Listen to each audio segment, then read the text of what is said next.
Vendimi i djeshëm i gjykatës kushtetuese është realisht për të vlerësuar për nga ana humane, sepse i shpëtoi jetën një njeriu, kushdo qoftë ai, qoftë edhe hajduti më i madh i kohërave, i Shqipërisë së përvuajtur, siç dhe është.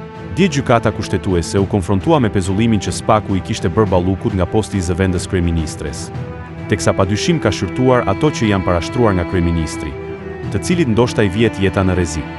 Është hera e parë që një antar i kabinetit kapet nga prokuroria speciale dhe që Rama nuk e lëshon, siç ka bërë me të gjithë, pa përjashtim, por e mbron me çdo formë. Po pse vallë ka shumë mbrojtje për Ballukun dhe me kërkesë deri në gjykatën kushtetuese? Pse nuk ndodhi e njëjta gjë për Ben Ahmetajn, apo ministra të tjerë, apo edhe me Erion Veliajn? Pyetje që linë si natyrshëm, dhe që po aq natyrshëm na përgjigjen, kur kemi pak logjik dhe panshmëri në gjykim.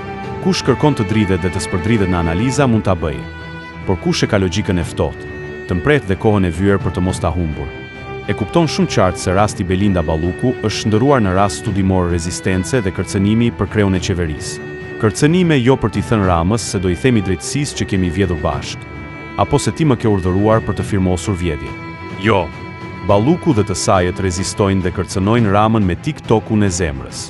Me sa duket Balluku qenka e vetmja në pushtet që ka gangster dhe fortifikime humane për qark. Gjë që nuk ka ndodhur me lëgëtyrat ministra, që sapo i kapi Spaku dhe i lëshoi Rama.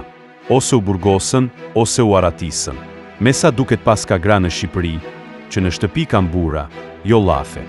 Por a duhet gjykata kushtetuese të marrë vendime e ndikuar nga emocionet e kryeministrit dhe rreziqet që e rrethojnë atë? Kjo është çështje për diskutim. Ndaj gjykimin tuaj mund të na e shkruani me një koment. Mast Channel. Please subscribe.